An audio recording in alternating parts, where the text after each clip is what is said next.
संसार कहाँ बढ़ रहा है? बाइबल के अनुसार संसार मनुष्य को महिमा देने के लिए नहीं बढ़ रहा है। संसार आगे बढ़ रहा है उस दिशा में जहाँ पर परमेश्वर की महिमा और ज्यादा प्रकट होती जाएगी और आने वाले दिनों में सिद्ध तरीके से प्रकट होगी। Your cross testifies in grace to dissolve the Father's Son, to make a way for us. Boldly we approach by earthly confidence. It's only by your blood.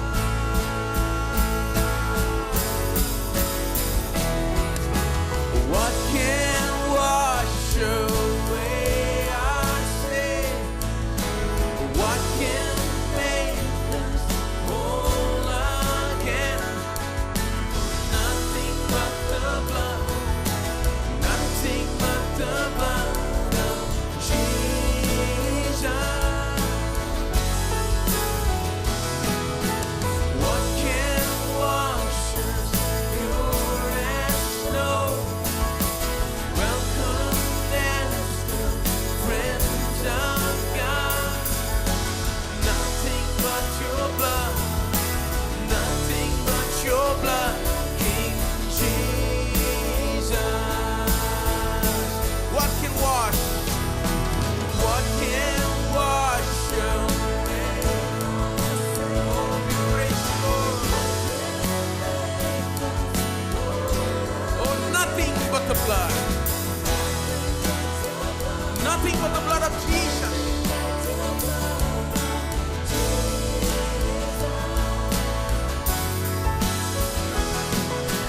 What can wash us pure as snow?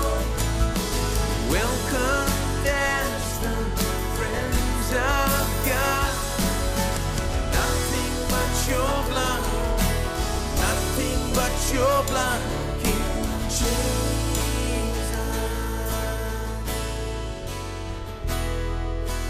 Nothing but your blood, nothing but your blood, King Jesus.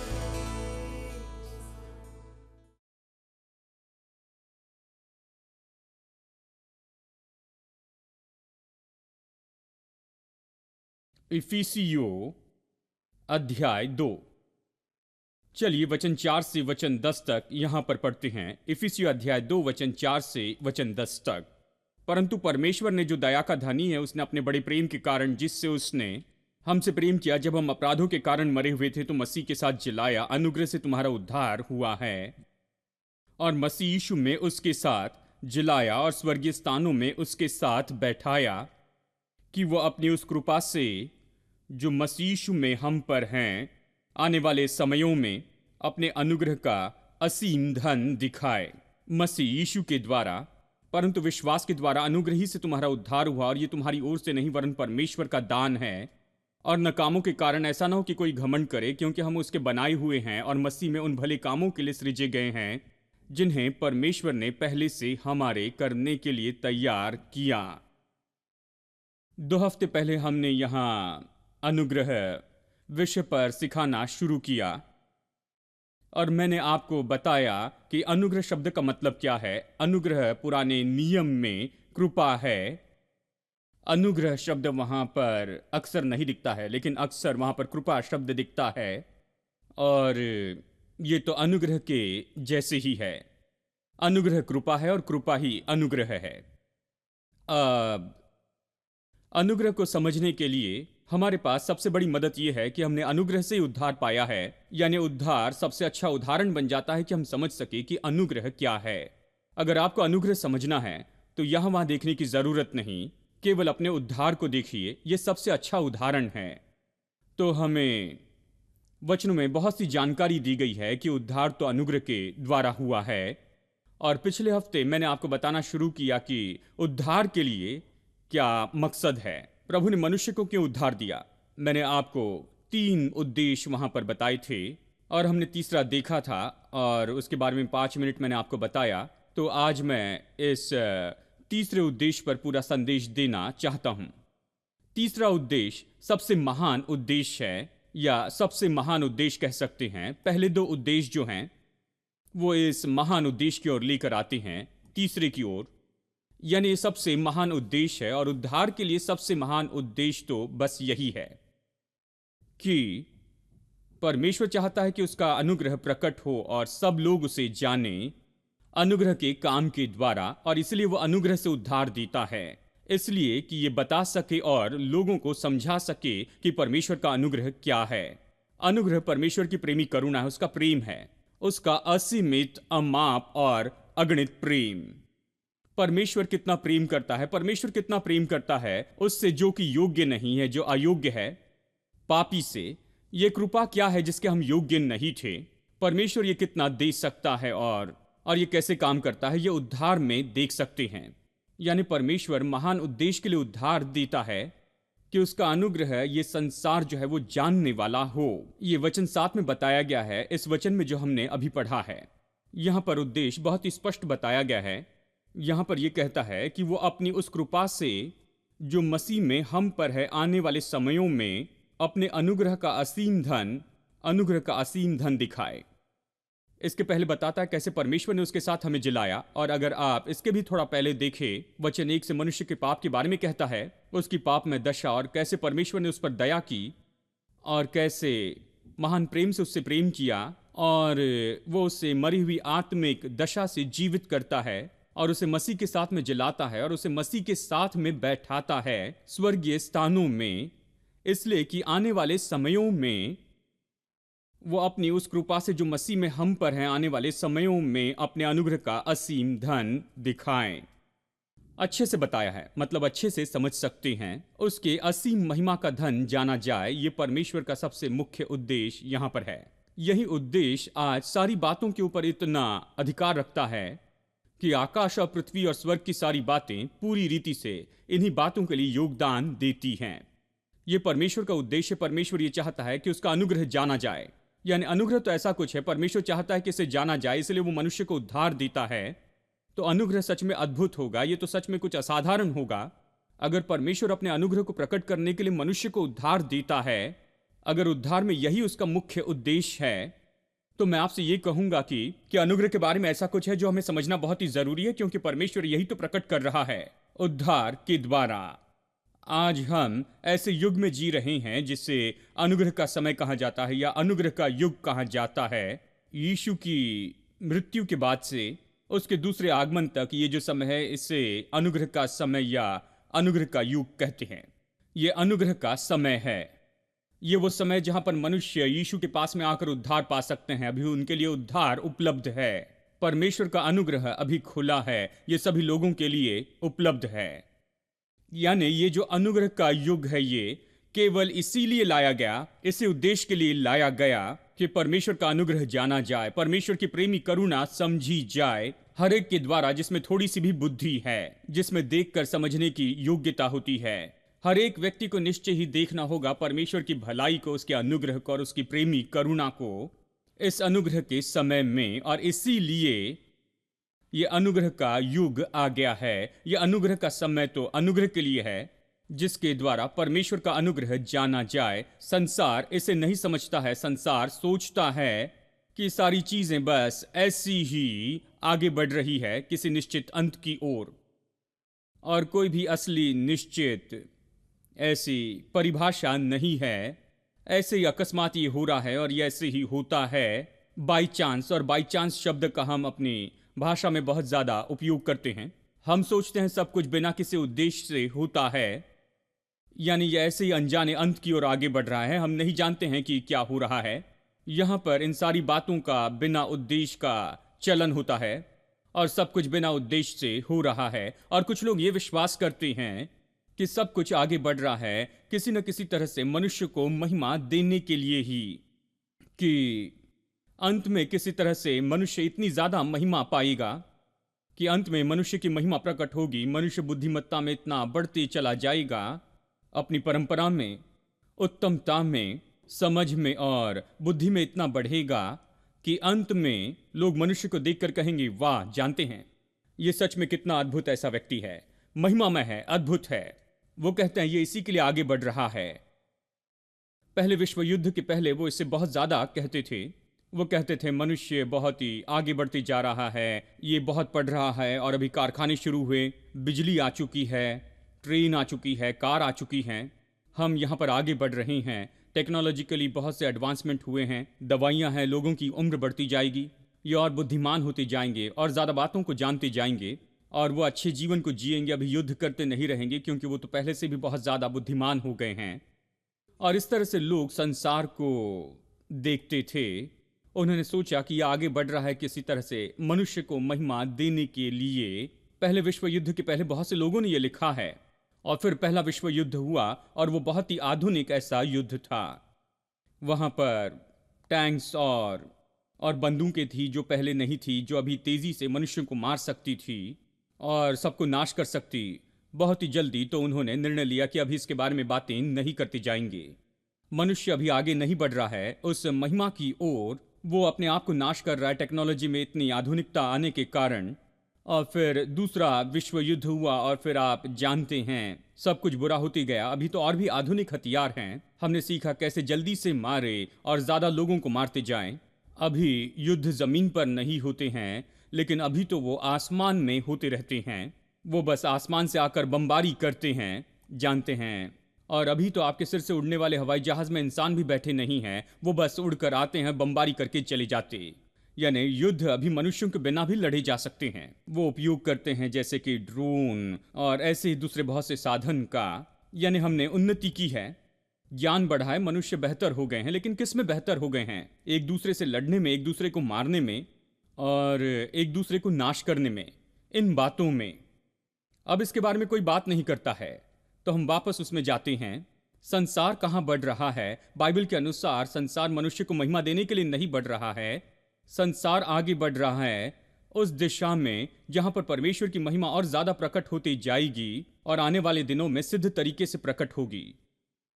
ये उसकी ओर आगे बढ़ रही है। मनुष्य इसे देखेंगे, पृथ्वी पर के सभी लोग इसे देखेंगे, दुष्ट आत्माएं, स्वर्गदूत और हर जगह के लोग देखेंगे। वो देखते चले जाएंगे परमेश्वर की महिमा को, परमेश्वर के अनुग्रह को, परमेश्वर की अगम्य बुद्धि को। मनुष्य जाति के उद्धार के द्वारा वो इसे देखते जाएंगे। संसार इसी की ओर आगे बढ़ रहा है और पौलुस कहता है मुझे यही प्रचार के लिए बुलाया गया है। अब मेरे साथ में देखिए इफिसियों अध्याय 3 इस वचन में, जिसे हमने पिछले हफ्ते बहुत ही थोड़ा सा देखा, बस आखिरी कुछ मिनटों में मैं आज इस पर गौर करना चाहता हूं। इफिसियों अध्याय 3 और चलिए यहां पर वचन 8 से पढ़ते हैं। मुझ पर जो सब पवित्र लोगों में से छोटे से भी छोटा हूं, ये अनुग्रह हुआ कि मैं अन्य जातियों को मसीह के अगम्य धन का सुसमाचार सुनाऊं। इफिसियों की पत्री इसी के बारे में है।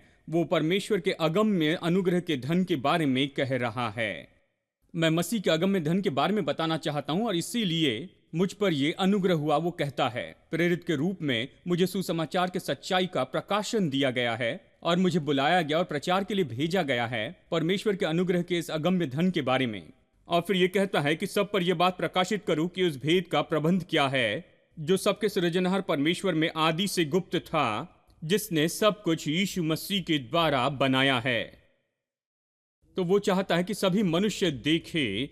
उसे प्रेरित के रूप में भेजा गया ताकि सभी मनुष्य देख सके कि यह भेद क्या है जो सृजनहार परमेश्वर में आदि से गुप्त था, जिसने सब कुछ यीशु मसीह के द्वारा बनाया। यानी यह भेद था जो छिपा था लेकिन अब प्रकट किया गया। वो उस भेद के प्रचार के काम में जुड़ा था जिसे अभी प्रकट किया गया है। ये यीशु मसीह के बारे में भेद है। अब इस मकसद के लिए, इन सब के पीछे क्या मकसद था? ताकि अब कलीसिया के द्वारा परमेश्वर का विभिन्न प्रकार का ज्ञान उन प्रधानों और अधिकारियों पर जो स्वर्गीय स्थानों में है प्रकट किया जाए। अब वो कहता है कि ये सब प्रचार करने में मकसद क्या है, मसीह के अगम्य धन का सुसमाचार सुनाने में मकसद क्या है, इसके पीछे उद्देश्य क्या है। उस भेद को जो छिपा था उसे प्रचार करने के लिए मुझे बुलाया गया। वो कहता है मकसद क्या है, इसलिए कि अब कलीसिया के द्वारा परमेश्वर का विभिन्न प्रकार का ज्ञान उन प्रधानों और अधिकारियों पर जो स्वर्गीय स्थानों में हैं उन पर प्रकट किया जाए। अब देखिए इस समय में, इस युग में, अब ये शब्द यहां पर बहुत ही महत्वपूर्ण है। जब आप इसे देखते हैं, इसका अध्ययन करते हैं, हर शब्द महत्वपूर्ण होता है। ताकि अब वो कहता है, देखिए यहां पर वो भविष्य के बारे में नहीं कहता कि परमेश्वर का अनुग्रह, उसकी महिमा प्रकट होगी। वो कह रहा है कि अभी क्या होना चाहिए। वो कलीसिया के युग के लिए कहता है, वो चर्च के युग के बारे में कह रहा है ये समय जिसमें हम जी रहे हैं, मसीह की मृत्यु और उसके दूसरे आगमन के बीच में, वो कहता है कि अब, सब लोग कहिए अब अब क्या होना चाहिए? वो कहता है कि अब प्रधानताएं और अधिकारियों के ऊपर में, ये प्रधानताएं और अधिकारी कौन है? ये यहाँ पर वो संसार के प्रधानों के बारे में नहीं कहता है। देखिए, प्रधानताएं और अधिकार ये ऐसा शब्द है जिसका अक्सर उपयोग किया जाता है दुष्टात्मा की सामर्थ के लिए, और साथ साथ में परमेश्वर के पवित्र स्वर्गदूतों के लिए भी। दो तरह के स्वर्गदूत हैं, एक परमेश्वर के साथ में और दूसरे जिन्होंने उसका इनकार किया। परमेश्वर ने उनका इनकार किया और उन्हें स्वर्ग से निकाल दिया गया, ठीक है? यानी पवित्र स्वर्गदूत और बुरी दुष्ट आत्माएं कह सकते हैं।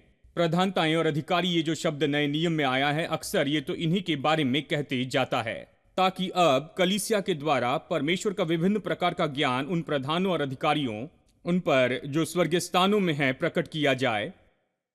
परमेश्वर का विभिन्न प्रकार का ज्ञान, हाँ, परमेश्वर का विभिन्न प्रकार का ज्ञान। यानी परमेश्वर चाहता था कि इन चीजों को वो सब पर प्रकट करे, यानी स्वर्गीय स्थानों पर जो प्रधानताएं अधिकारी हैं उन पर वो क्या चाहता है कि जाना जाए, वो क्या चाहता है कि वो क्या जाने। चर्च तो उनके लिए प्रकाशन का स्रोत है। वो चाहता है कि वो जाने परमेश्वर का विभिन्न प्रकार का ज्ञान, हाँ, परमेश्वर का विभिन्न प्रकार का ज्ञान। अब मैं आपको पिछले हफ्ते यही तो बताना चाह रहा था। अब ये कौन सी बातें हैं जो स्वर्गदूतों को यहां पर जानना चाहिए था? और वचन 9 कहता है कि सब लोग जान ले, यानी एक साथ इसे जोड़े तो वो चाहता है कि सब मनुष्य देखे और जाने। वो चाहता है कि सारे प्रधानताएं और सामर्थ भी देखे, जो कि स्वर्गदूतों की सामर्थ है, वो देखे और जाने। यानी मनुष्य और स्वर्गदूत, यानी ये सभी जो लोग हैं, आप कह सकते हैं पौलुस चाहता है और परमेश्वर चाहता है सभी बुद्धिमत्ता के व्यक्ति, यानी कहिए स्वर्गदूत, दुष्ट आत्माएं, मनुष्य, ये सब कुछ जान ले, परमेश्वर के अनुग्रह को जाने और परमेश्वर के अनुग्रह को समझे जो उद्धार के द्वारा प्रकट किया गया है। वो कैसे इसे बताता है? अब उदाहरण के लिए अच्छे स्वर्गदूतों को लीजिए। यहां तक कि परमेश्वर के अच्छे स्वर्गदूत जो हमेशा परमेश्वर की उपस्थिति में उसकी सेवा करते हैं, वो कई बार नहीं जानते कि क्या हो रहा है। पिछले हफ्ते मैंने बताया कैसे वो परमेश्वर के साथ थे जब परमेश्वर ने आकाश और पृथ्वी को बनाया। उन्होंने प्रभु के अद्भुत कामों को देखा। उन्होंने देखा कैसे उसने एक शब्द कहा कि ज्योति हो जाए और वो बनाई गई। जो कुछ भी उसने कहा वो अस्तित्व में आया। ये देखना तो अद्भुत बात होगी। इसे देखकर उन्होंने आनंद उठाया, परमेश्वर की सामर्थ के प्रकटीकरण को देखकर आनंद उठाया कि वो बस कहता और सब अस्तित्व में आता। और फिर हम देखते हैं कि पूरे इतिहास में, पूरे पुराने नियम में इस्राएल के लोगों के सामने स्वर्गदूत कई बार प्रकट होते हैं, और उसके पहले भी आप देखते हैं स्वर्गदूत कई बार प्रकट हुए, परमेश्वर के लोगों के सामने संदेश लेकर आए कि उनसे बातें करें, उन्हें बताएं और उन्हें खबर दे। वो अक्सर इसी तरह के काम में जुड़े हुए थे। यानी हमेशा स्वर्गदूत जो है मनुष्यों की बातों में जुड़े थे, और कई बार तो वो युद्ध भी करते थे और परमेश्वर के लोगों के शत्रुओं से वो निपटते रहे और ये सब। यानी स्वर्गदूत बहुत ही सक्रिय रूप में जुड़े थे परमेश्वर के साथ में, मनुष्यों के कामों में। और जब यीशु का जन्म होने वाला था तब एक स्वर्गदूत को भेजा गया पहले जकरिया के पास, जो कि यूहन्ना बपतिस्मा दाता का पिता था, और ये घोषित किया कि उसे एक बेटा होगा। वो काफी समय से बच्चे की राह देख रहे थे, वो बूढ़े हो चुके थे, ऐसे दिख रहा था अभी संतान के लिए कोई मौका ही नहीं है। और फिर स्वर्गदूत ने कहा कि उन्हें संतान होगी। आप ये कहानी जानते हैं।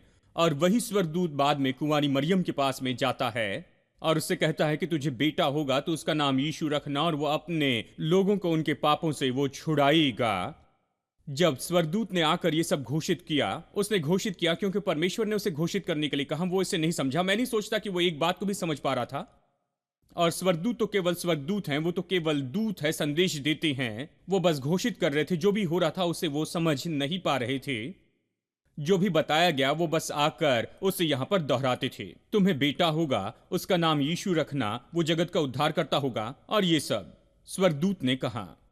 और उसके बाद में देखिए उस लड़की को बेटा हुआ और स्वर्गदूत ने उस बच्चे को देखा। उसने जाना ये परमेश्वर का पुत्र है, ये परमेश्वर का अनंत काल का पुत्र है, जो शुरू से ही वहां पर पिता के साथ में था, जिसने आकाश और पृथ्वी को बनाया। वो परमेश्वर का पुत्र, परमेश्वर का अनंत पुत्र अब वो कुंवारी मरियम के गर्भ में आ जाता है और वो यहाँ पर बेथलेहेम में जन्म लेता है, इस संसार के एक छोटे से गांव में। स्वर्गदूत चौंक गए, वो इसे नहीं समझ पाए, वो नहीं जान पाए क्यों परमेश्वर का पुत्र ऐसे हो गया, क्यों उसने अपनी महिमा को ऐसे छोड़ दिया और मनुष्यत्व को, मनुष्य के शरीर को ले लिया, और वो क्यों इस तरह से मनुष्य के जीवन में आ गया है, वो क्यों जन्मा है, वो यहाँ पर क्यों है, नहीं समझ पाए।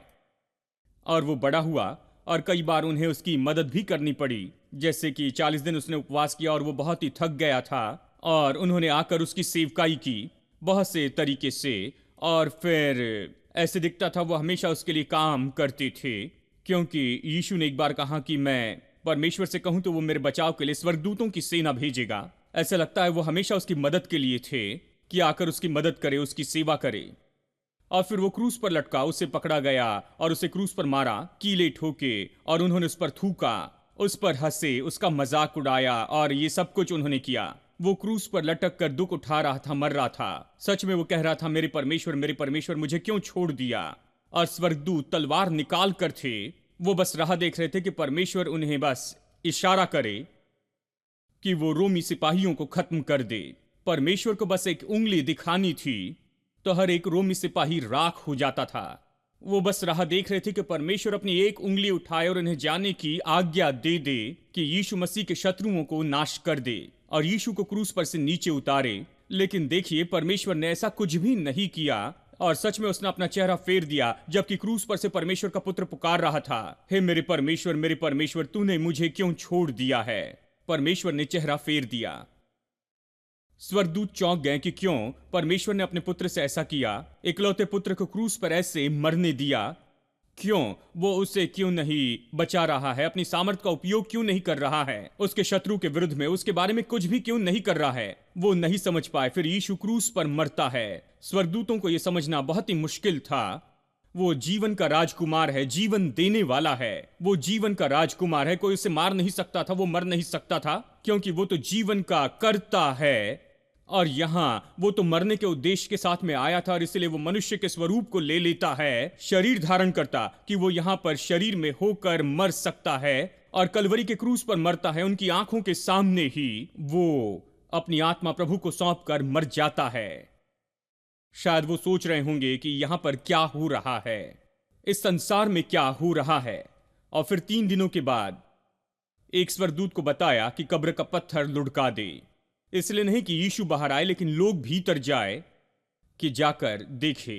फिर एक स्वर्गदूत को वहां पर रखा गया कि यीशु जहां पर था वहां पर आने वाले हर एक व्यक्ति को बताए।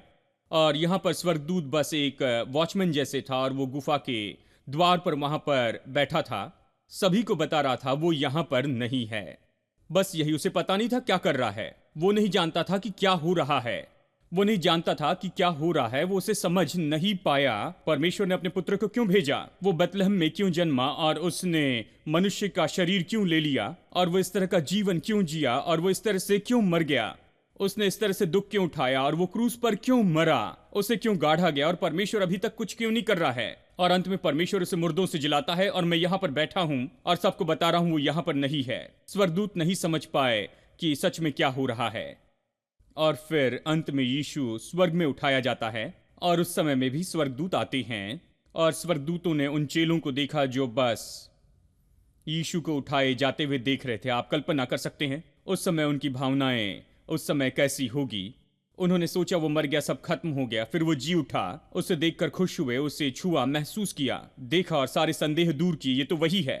वो जान गए यीशु जी उठा है, लेकिन अब वो उड़ रहा था, जानते हैं, और वो बस देख रहे थे कि यीशु उठाया जा रहा है, ऊपर उठाया जा रहा है स्वर्ग में, पिता की दाहिनी ओर बैठने के लिए। और स्वर्गदूतों ने उनसे कहा जो देख रहे थे, स्वर्ग की ओर ताक रहे थे, वो जो तुम्हारे सामने से उठाया गया है वो वापस आएगा, जैसे तुमने उसे जाते देखा वैसे वो वापस आएगा। अब तुम यरूशलेम में जाओ और तुम राह देखो, तुम उसकी सामर्थ पाओगे, तुम उसके गवाह हो जाओगे, और तुम उसके काम करो। तो स्वर्गदूतों ने ये सब कुछ किया, लेकिन फिर भी अगर आप स्वर्गदूत से पूछे कि यीशु क्यों आया, यीशु क्यों जन्मा, वो क्यों मरा, वो फिर से क्यों जी उठा, पिता के दाहिनी ओर क्यों बैठा है, ये सब क्यों हो रहा है, इसके पीछे का कारण क्या है, उस पर कोई स्वर्गदूत संदेश प्रचार नहीं कर सकता। केवल AFT जैसे चर्च में ही ये प्रचार किया जाता है। और इसीलिए परमेश्वर के स्वर्गदूत वहां बैठे होते हैं और हमें बड़े ध्यान से देखते हैं। पतरस कहता है वो बड़ी दिलचस्पी के साथ में देखते हैं, चर्च में वो देखते जाते हैं। आज उनकी आंखें चर्च पर लगी हैं, वो सुन रहे हैं। मैं आपसे कहता हूं बहुत स्पष्ट है, और वो देख रहे हैं और वो इन शब्दों को सुन रहे हैं। केवल चर्च के प्रचार के द्वारा ही और चर्च को देखने के द्वारा ही वो समझ सकते हैं कि क्या हुआ यीशु के आने के कारण। जगत में बालक बन के आया और फिर वो क्रूस पर चढ़ाया गया और फिर जी उठा, और ये सब क्योंकि वही तो हमारे प्रचार का मुख्य विषय होता है मसीही चर्च में। At the cross, where I first saw the light, and the burden of my heart rolled away. It was there by faith I received my sight, and now I'm happy all the day. I'm not ashamed to own my Lord or to defend His cause. Maintain the honor of His word, the glory of His cross. At the cross, where I first saw the light, and the burden of my heart rolled away. It was there by faith I received my sight, and now I'm happy all the day. At the cross, where I first saw the light, and the burden of my heart rolled away. It was there.